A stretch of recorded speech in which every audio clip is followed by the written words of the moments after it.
everyone, this is Tamara from ShelfAddiction.com, and welcome to episode 14, an interview with Cindy Spencer Pape, a Book Chat Live author feature. This is one of my many live broadcast interviews where I am going to be exclusively talking with the talented authors that will be in attendance at Rust City BookCon here in Michigan this August. For those of you that aren't in the loop with what Rust City is, I have a link below in the show notes, or you can go to rustcitybookcon.com. Be sure to hit that follow button on Spreaker because Wednesday nights through the end of the month, I'll be right here talking live with authors, and I know you don't want to miss it. Cindy is the author of award-winning steampunk series. She's also the author of the paranormal erotic title Sea Change. I should mention that while Cindy is well known for her steampunk writing, she's been publishing paranormal titles for at least the last decade. Hey Cindy, thank you for joining. How have you been? I've been doing great, although it is an awful allergy season here in Michigan, so if I sniffle, don't worry, it's just the pollen. Oh man, that's the worst. Luckily, I've been able to escape the allergy thing, so... So how's your day going? Is it super hot for you too? It's really hot where I am. It's hot. It is. Michigan is not supposed to be this hot, so I told my old editor from Australia she can have her weather back. Oh. But so far we're stuck with it. I'm glad to be inside with air conditioning. I know, me too. I hope it doesn't last long. But we'll see. With Michigan, you never know what you're going to get, right? Wait 10 minutes, it'll change. Exactly. So I always like to start things off with finding out what you're currently reading. I know you writers like to read just as much as us book nerds do. So go ahead and share with us what you're reading right now.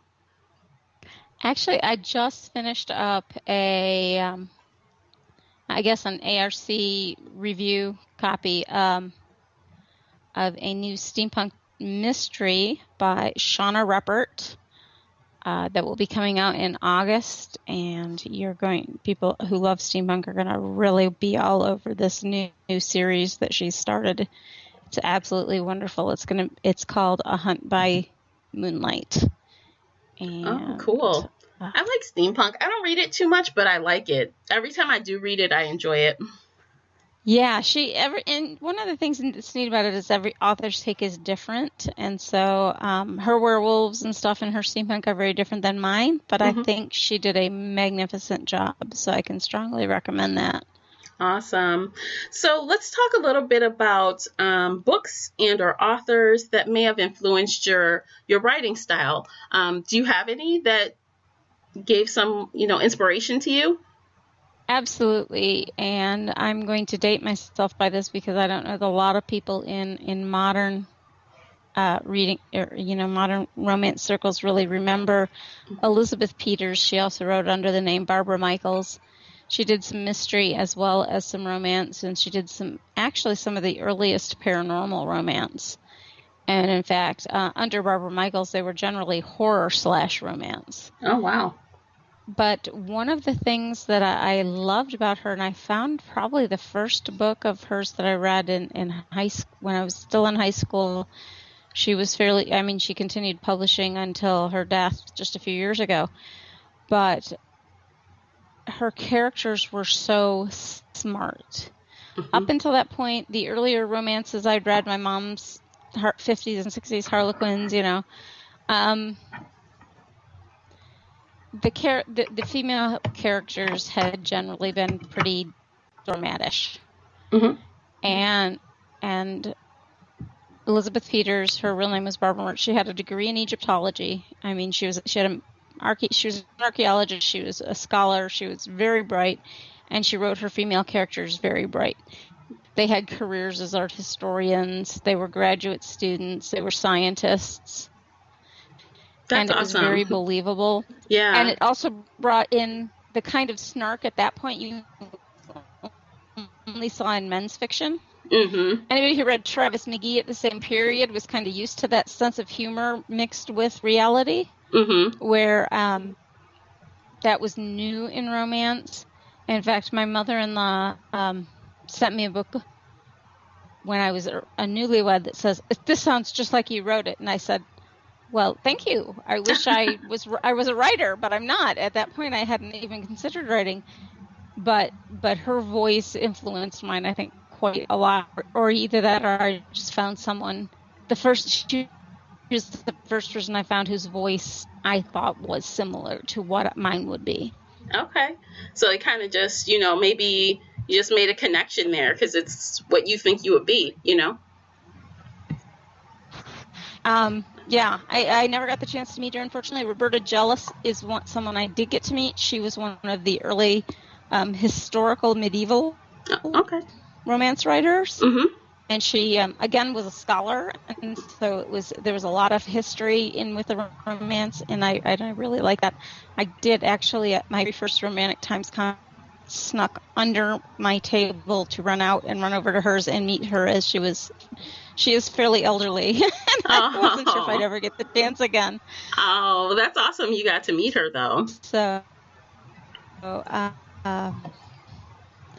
was a big moment. That was a big fangirl moment for me. Awesome. Well, let's see. What about favorite and she was sitting there authors? looking for a pen, and her equally elderly husband handed her the hotel.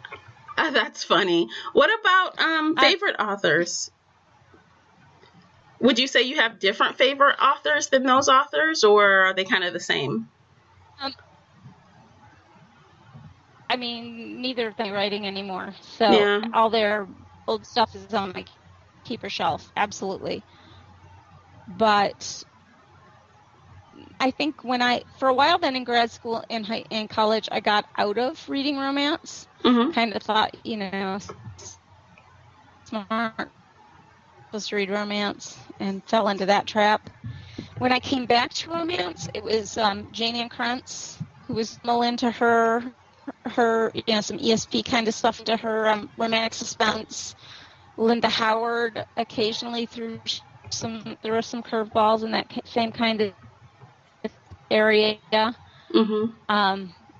And Elizabeth Lowell. I think those three authors are really what brought me back into romance, and the genre of paranormal romance had really just started. Mm-hmm. Dara Joy was another one that, and I think she only ever had a few books, mm-hmm. but without her, I don't know that I have gotten back into romance and gotten into writing it. That's awesome. Jane Ann Krentz, she still publishes a lot now. I feel like I read something from her last year. I still suck them up and read them. Yeah, but she does. So. Hasn't she kind of like, I guess, wandered into like the, not paranormal, but like suspense romance genre? She does a little bit of everything. I mean, mm-hmm. she's got different names even that she writes historical under, that she writes. Her basic Jane Ann Krentz name was mostly always romantic suspense. Sometimes it had paranormal elements, sometimes it didn't. Mm-hmm. And then Jane Castle was futuristic. They were mostly all set on planets far away. And Amanda Quick. Oh, yeah. Was the name. She writes her historicals under. Yeah. And I like them. I still, like I said, I still read everyone she puts out. I still read everything Elizabeth Lowell puts out, although mm-hmm. she's not as prolific. Mm-hmm. But, those cool. are big favorites. That's awesome. So let's talk about your book a little bit. Sea Change, that's your featured title that we're talking about today. And you won an award for this title. So do you want to share a little bit about your award that you won for Sea Change? Okay, the award is the Prism from mm-hmm. Romance Writers of America's Fantasy, Futuristic, and Paranormal Romance division. Mm-hmm. And they give out the Prism Awards every year to paranormal and in different categories of paranormal. Every year I've entered with a steampunk book, and every year they haven't gotten enough steampunk books for the category to go. So I've never won anything from them with steampunk. But I did with the erotic paranormal romance Sea Change. So I was very excited about that, because it's a book I worked long and hard on getting that one put together and published and put out. Well, congratulations. That's awesome. That's a great accomplishment. So let's talk a little bit more about like the plot and stuff. So where does Sea Change take place? Obviously the sea, but where in the world? Actually, they move around. They they cover a fair bit of the Pacific. It starts off the coast of Mexico, just south of San Diego. They spend some time in San Diego. They spend some time on Santa Catalina Island.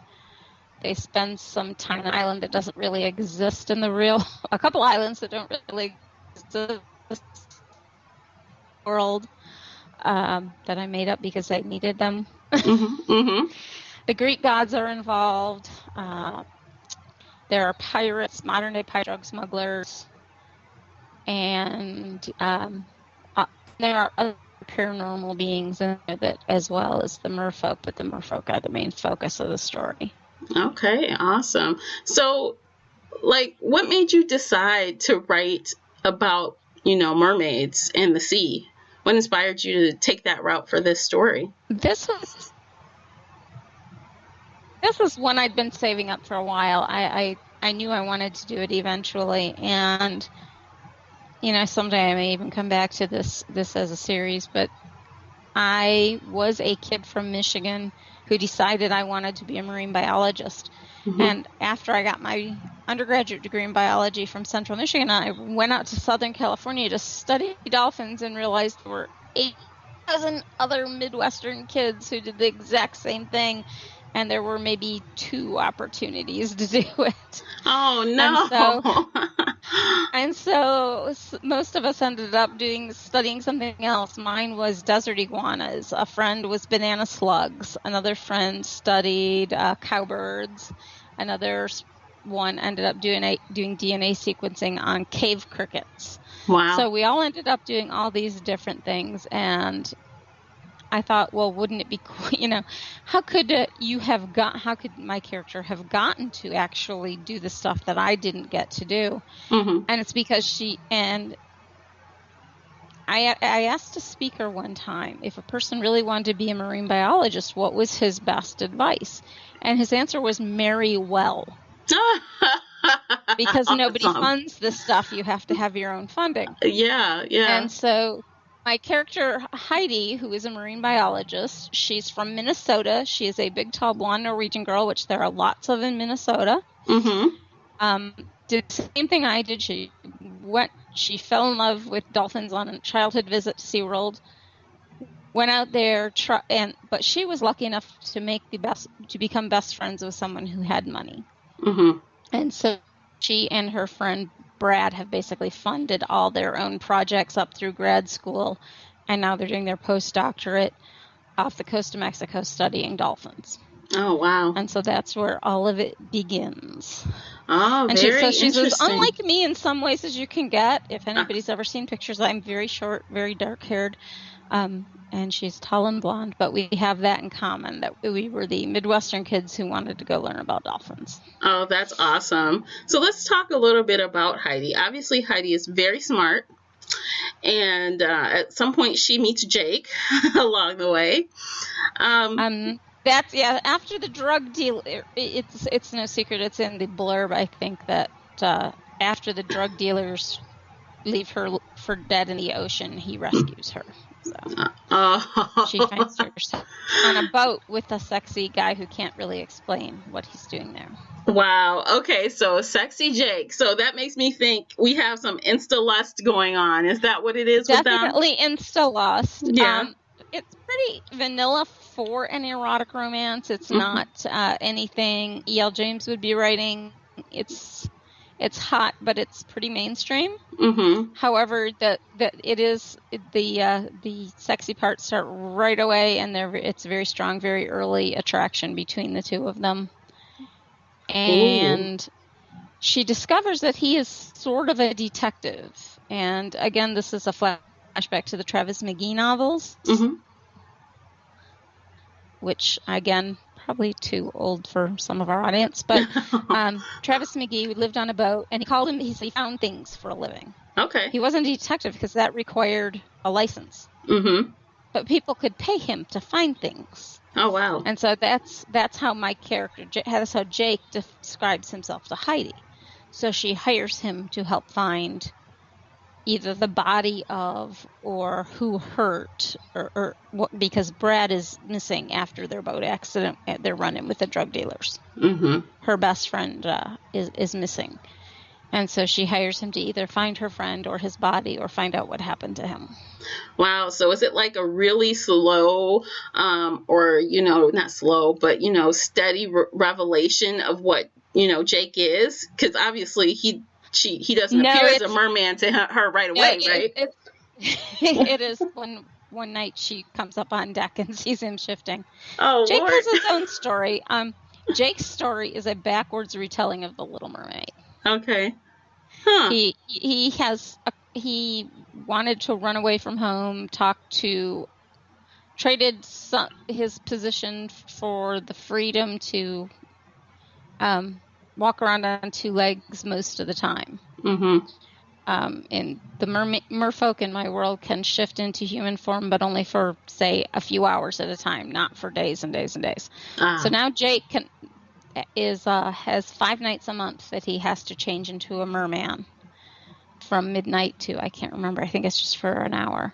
Oh, wow. But, and so, no, it's not a slow reveal at all. It's just one night he's not in bed and she goes looking for him and sees him change and climb back onto the boat. Oh, what a shocker. You're sleeping with someone and then you find out they have a big fin. Like, oh my God.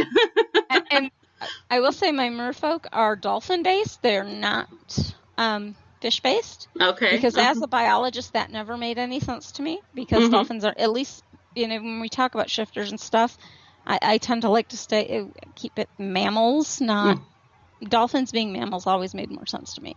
Yeah, I can see that. So, what about Jake? Is he kind of like an alpha or of the beta variety, like his personality? Oh, he's very much alpha.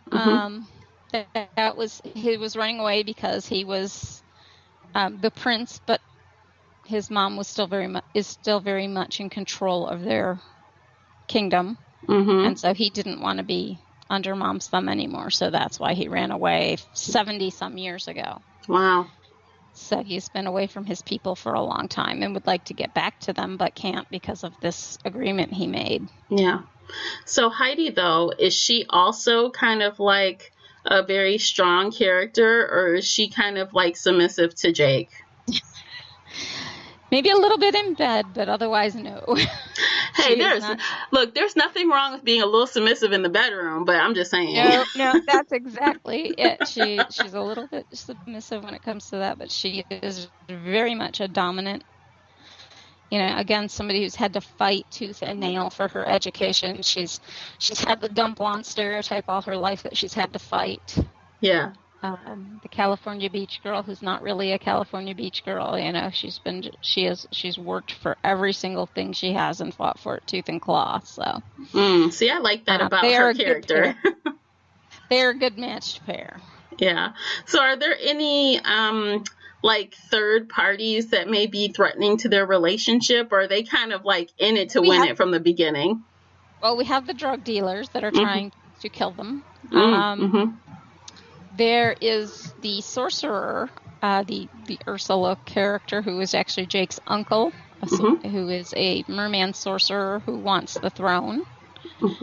And there is the Greek gods get involved. The merfolk are in danger at this point because there's so much technology in the world that they know that because they can only be human for such a short period of time, they are going to be discovered soon.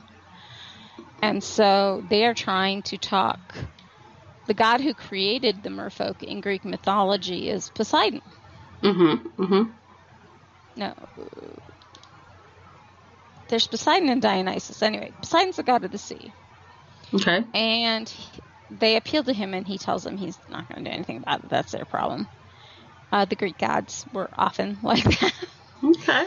And so now they're appealing to Dionysus, who the mermaids have a big tie to in Greek mythology as well. And, of course, Dionysus likes his booze and his parties and things like that. Or Bacchus, depending on which Greek Roman you're talking about. So it's Dionysus and this, so they're appealing to him, and Heidi's helping them with that. And so she has to make a deal with him Wow. They make a deal with him to go. He has an island that was once a temple to him, and they have to go clear pirates off of this island. And if the pirates go away, if he gets his temple back, he will do what the merfolk ask, because the gods don't do anything for free. Yeah, let's make a deal. Yeah. It's all about let's make the deal. So they have to go clear. So now they're messing around with modern day pirates who are growing up and down the coasts of Mexico and South America. Okay. Well, that's, all very interesting to me, because there's so many layers, and that sounds really intriguing. I like complicated. I don't like making things easy for myself when I'm writing. Yeah, I mean, I think that's important, especially, when dealing with paranormal. Number one, you have a lot of different things going on, the mermaids, and then the Greek gods. And, also just to make the romance a little bit more complicated, you have to throw some more quirks in. So that's good. Complex is good, I think, in romance. It makes... but there's also the fact that he's going to live 5 times longer than she is. Oh, wow. Okay. So that's a problem. And yeah, because he's already, 70 plus years old, right? Struggle that he looks 30. No, they live, 1,000 years or so, and she won't. So there's magic. But can you still hear me? Yep, I can. Okay.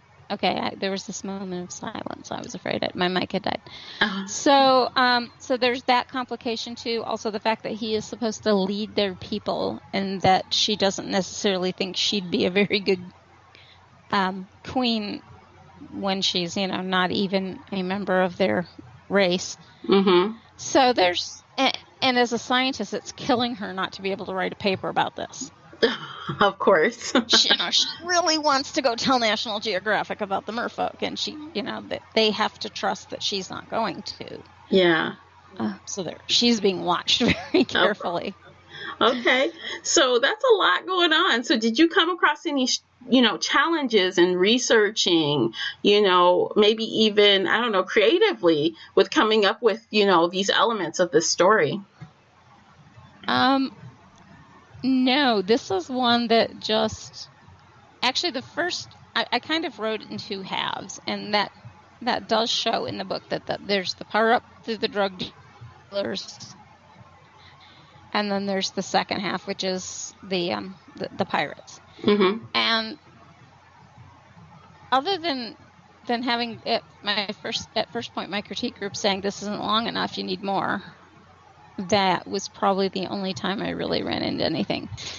Other than that, the only issue was selling it. I think I got 5 or 6 publishers who said in the beginning, "Oh, this would be great. This is great, but I just bought something just like it." So I did end up. It took me a long time before I sold it to Alora's Cave, which is a digital publisher. Whereas I had been really hoping this would be my big New York breakout book, but obviously that didn't happen. Oh, well, at least you got this title published, so you can share it with the world. Speaking of, published, let's say I will be selling it I will have copies available at Rust City Book Con. Awesome. Well, that's good, because I'm glad you mentioned that, because you have a refreshed cover. Are you going to have the new cover art at Rust City, or the original cover art? The paperback copies are all the new cover art, and they didn't even they changed the cover before they started printing they changed the cover art before they started printing the paperback. So all the paperbacks have the new cover. Okay. But I do kind of still admit to a sneaking fondness for the one where it's just Jake swimming. Well, they say never judge a book by its cover, but it always is. So tell us, everybody does. Yeah. So tell us a little bit why the cover was changed and why you like the first cover a little better. Well, I like it just because I'm an oddball, I think, and that's something different. But and it really, to me, has that oceanic. It's got very much it looks like Jake. It just really looks like what I envision Jake as. The romancy cover is just a romance cover, and I don't think it stands out as much. Mm-hmm. But it has certainly drawn more attention to it from romance, from in the romance field. So I guess it's doing its job. Yeah, you guys out there, check out my blog. I have both covers on the featured blog post for Cindy. Go ahead and vote. Let us know which cover you like better. We definitely want to know, right? Yep. Absolutely. I will report it back to my publisher. Yeah, especially if it's the one with the man in the sea. Like, see, they like this better. No, then I'll have to smack myself in the face because I did agree with the change. So. Oh, you don't. It wasn't against my will. I liked the other one, but I agreed that I thought the other one would sell better. Yeah, but you know what? I like both covers, honestly. But the second one, like you said, it does kind of go along with other covers you see nowadays. So, right. If someone's just looking, picking up books based on covers, I could see why that would grab someone's attention because it looks like other things they might have in their basket already. Right. So I get it. Cool. So is there anything else you'd like to share with the listeners out there before we go on to the next topic about this book? There are, like I said, I do bring in some other paranormal creatures. Jake has some friends he calls on that I hope someday to actually be able to write some books for. We have another kind of shapeshifter, and I honestly I'm not going to spoil what that one turns out to be, and I'm not even sure if I reveal it in this book. Mm-hmm. So I know what he is, but I'm not sure it comes out in this book. There is a human sorcerer who I have a lot of fun with. He sits around with a guitar playing Jimmy Buffett songs, and also works for the Drug Enforcement Agency. So I love to mix things up, and I think that's one of the things that paranormal in general lets you do, is just throw in all kinds of stuff that wouldn't work in the real world and let you have a lot of fun. Yeah, you gotta, suspend reality and just jump right on in, So yeah. So tell us a little bit about what you're working on right now. Like what's coming? I have just finished up my steampunk series. I actually am at a point in my career that I have almost never been at, which is where I have nothing due. And it's scary as all get out. It really is. So I'm kind of playing with some stuff. I'm looking at some straight up historical romance using some of the research I did for the steampunk, but taking the fantasy and science fiction elements out of it. Mm-hmm. I'm looking at playing around in the science fiction world with less of the romance, more of the science fiction as another option. And I'm looking at the possibility of doing some more stuff set in the 1920s. I had a novella come out last year called Into the Flames that was and it is available on Amazon, that is about a fireman in the 1920s, which is a time of huge change in the U.S. Yeah. So much going on, and that's a period I think I kind of want to explore more. Oh, cool. So the world is your, you can do whatever you want. You can kind of just go for it. I think you can probably expect some short stuff for a little while as I play with ideas and formats and genres. Very cool. So, there are always writers in the audience listening. And do you have any, nuggets of advice for aspiring writers that are looking to get published? I don't just keep at it, because I had hit the wall once before, and I had 4 books written. I had submitted all of them. One of them is horrible, and I really only submitted it so I could prove I'd done it once, and nobody will ever see that one again.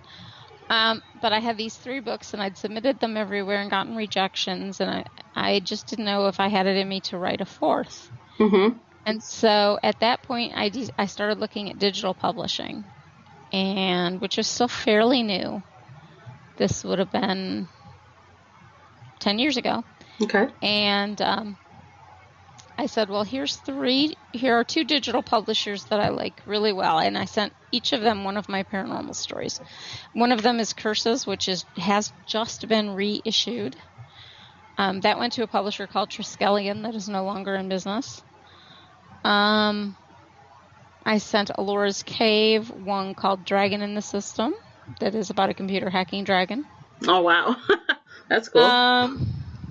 But he's not a shapeshifter. He's actually not one of the romantic characters. He's just a dragon. He's always got 4 feet and scales. And then, to my surprise, both of them were immediately accepted. So I went from not being published at all and just thinking it was time to give it up and chuck it to having 2 publishers. And then within maybe a month, someone sent me a note that says this brand new publisher is looking for finished Christmas romances, and I know you're sitting on one. And my 3rd book that I had was a Christmas romance, The Cowboy's Christmas Bride. I had stuffed every bad cliche about category romance you could get. She shows up in a wedding gown. There's a baby in it. There's everything. All the bad cliches are in there. But I had fun with them, and of course turned them around a little bit. But it was a Christmas story. It was not a paranormal. Well, there's a ghost that sneaks in there. I can't do anything quite straight. So this brand new publisher, Wild Rose Press, was looking for finished Christmas stories so they could get some Christmas stories out their first year. Yep. And I sent it to them, and 2 months later it was on the shelves and is still available from Wild Rose Press along with the rest of the series. Awesome. So all of a sudden I had 3 publishers, and they wanted sequels, and right. Well, and then Triskelion went out of business, and so so it's been a pretty busy ride ever since then. I think this is the first time I've ever really been at loose ends. Yeah. And so that's probably good for me. It's probably good to have some time to regroup and rethink and reorganize. Yeah. So that's the moral of the story, guys. Don't give up, because you never know what's going to happen. You never know what's around the next turn. No, because that one more letter, okay, if neither one of these hits, I'm done. And all of a sudden I have 3 publishers. Yeah. That's cool. So, yeah, it's totally. Jennifer Cruzy at a conference, I heard her say once, getting published is like being struck by lightning.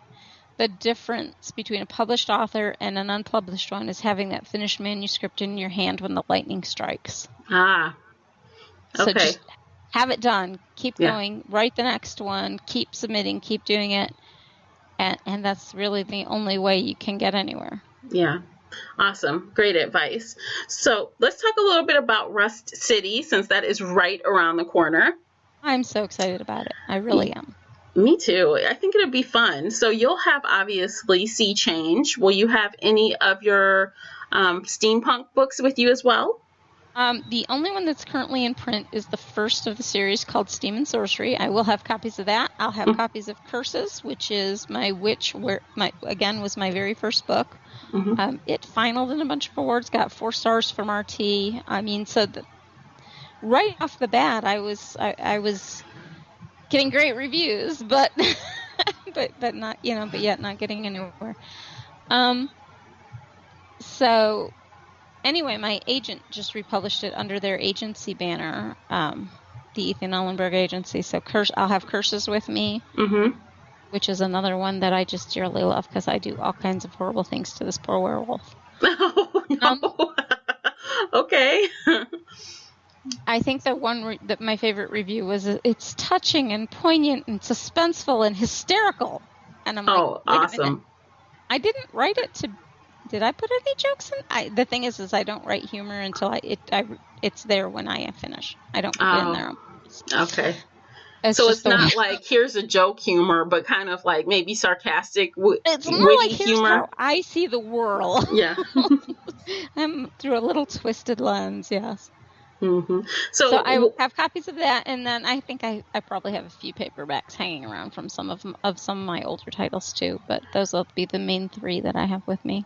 Okay, awesome. So let's talk a little bit about panel topics. Which ones did you sign up for? It looks like right now I am talking about a diverse world at 9:30 a.m. Friday, which I kind of may have requested that they change me out of that one because I'm going to try and get there in time. Okay. And one on historical accuracies and inaccuracies. The diverse world, though, I look like the most, to an outsider looking in, I'm a very, very mainstream person. I'm white. I've got, I have no particular religion. I've been married forever. I've got kids. I've got grandkids. But the world around me has not looked like that, and so I don't see the world as just all people like me, and I don't write my books that way. Mm-hmm. My books are full of people who are of different religions, different colors, different ethnicities, different orientations, and so are my books, and it's not so much intentional thing as it would just seem weird if they weren't. Right. Somebody pointed out early on that I had a gay character in most of my books, and I said, well, don't most of us have gay people in our lives? Yeah, I mean, unless you're living under a rock, yeah, most. And it wasn't necessarily intentional. It's just, it just is. And yeah, when you're writing Victorian London, it's a pretty milky colored. But even then, there were people from India and Pakistan coming in. There were Chinese coming in. And so I like to bring in as much as I can of the diverse ethnic groups that are in an area at a given time. Oh, well, it sounds like you'll be great for that panel. So hopefully you don't switch it. I think that, and again, like I said, I don't look anything like the person who would be doing that panel because I'm this really kind of boring looking wasp. Like I said, I don't expect the rest of the world around me to be that. Okay. What about, so you have mentioned 2. Did you sign up for any others? I honestly don't remember. The other one that I know I'm doing is about historical research and how important it is to get things right historically. It's funny because even writing steampunk, I have a robot dog that's throughout the series. His name is George. And George can do anything I want George to do. He's kind of like Mr. Data on Star Trek. Okay. He's really a real dog, if not smarter than a real dog, but he's a robot. Okay. Mm-hmm. And even the girl who built him doesn't know how he can do all the things that he did. Wow. He does. He's just kind of taken on a life force of his own. Mm-hmm. So I've got this dog that can do anything, and yet my editor dinged me for having a fire escape like 5 years early in a hotel. Like, wait, there's no fire escape. Yeah, exactly. And so it is really funny how even when you're messing with the status quo, even when you're throwing in things that totally don't exist, werewolves and vampires and all this other stuff. Yeah. But nope, that fire escape 5 years too early, she made me take out. Wow. Well, that's good. With her. Yeah, you know what? That's a good thing because readers will catch it and they'll call you out on it. So might as well catch it, early. I have written a whole article on the introduction and development of rubber condoms because an editor made me prove that a character in 1865 could have had them. Wow. That's awesome. And actually, I think it wound up in like several RWA newsletters around the country, got reprinted in my publisher's newsletter and things like that. It was kind of hysterical. Very cool. Well, since you're local, not, I guess, local to Troy, but local to Michigan, I know you was local to Troy. I lived in Troy from the time I was 14 until I went away to college. Mm-hmm. And I lived right across the border in Royal Oak. Oh, less than a half mile from Troy. Okay. For the 14 years before that. So you are familiar with the area a little bit. You probably just have to see what's new. That's where I come from. Yeah. So there's a local Michigan Renaissance Festival, and I know you like to dress up. Are you going to that this? Oh, absolutely. Yeah. I don't know this year. I don't think we're going to do season passes just because we've got a bunch of other stuff on our plates. But some years, my husband and I do season passes, and we go every weekend. Wow. But we also dress up and do steampunk events. Mm-hmm. There is the Motor City SteamCon, which I actually have to do before Rust City. Mm-hmm. So half of my brains is kind of gearing up for the Motor City SteamCon right now because it starts in about 10 days. Okay. Running the 22nd through the 24th, and it's in Livonia. Mm-hmm. And so all the steampunks will be there dressed all crazy, and I'll be doing some panels there.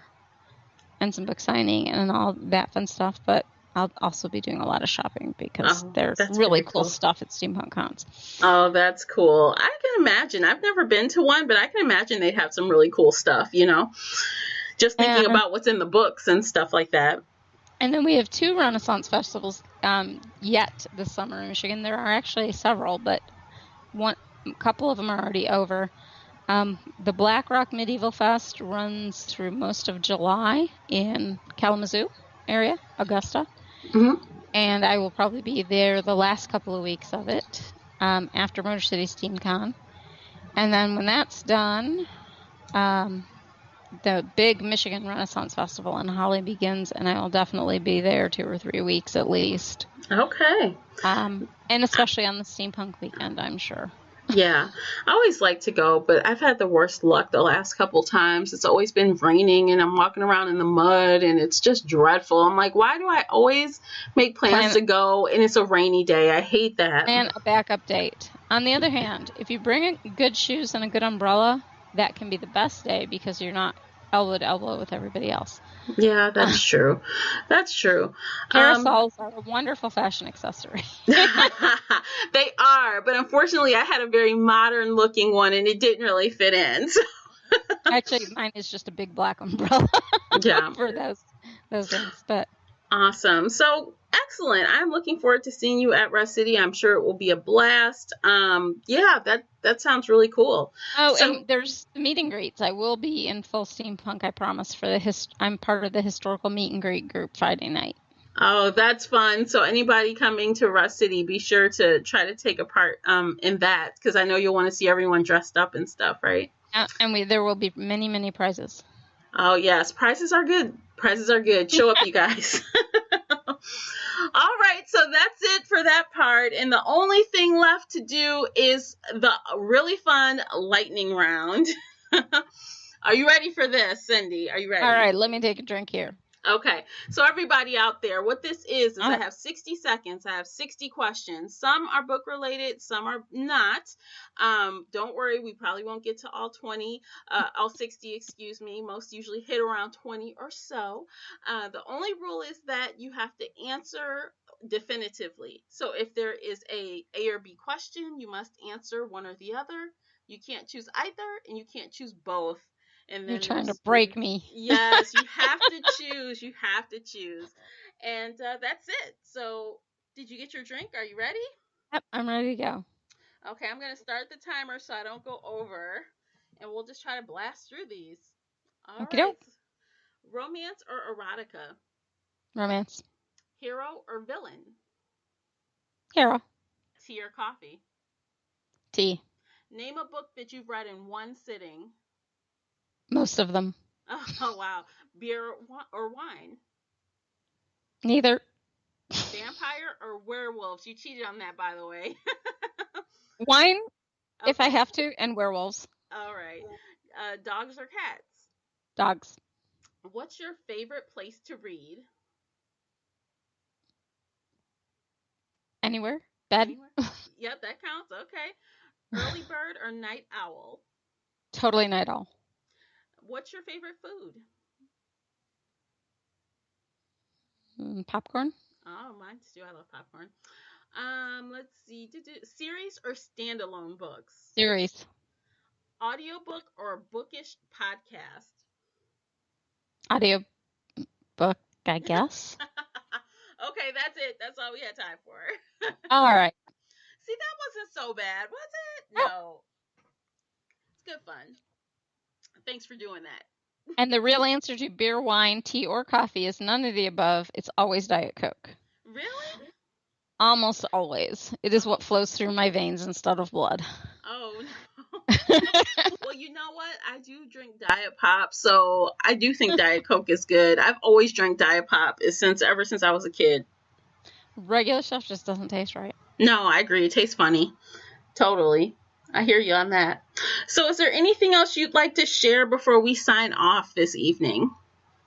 No, I think I'm really looking forward to Rust City. I'm really excited about the idea of a multi-genre con here in Detroit. I think we've got a great writer community here that a lot of people don't realize is here. And we've got, I think, a lot of readers here, maybe because the weather's so unpredictable. But yeah, I think this could go on to be great, and I'm really excited to be a part of the first one. Awesome. Well, I'm glad you'll be there, and it was great talking to you today. Thank you. Thanks so much for having me. All right. Okay, you guys, be sure to follow Cindy all over social media and pick up a copy of her title, See Change. All the links are below in the show notes. Before you go, be sure to hit that follow button on Spreaker, the only place where you can listen live, or subscribe and listen later on iTunes and Google Play Music. That's it for today. Thanks for listening. Until next time, happy reading. Bye, guys.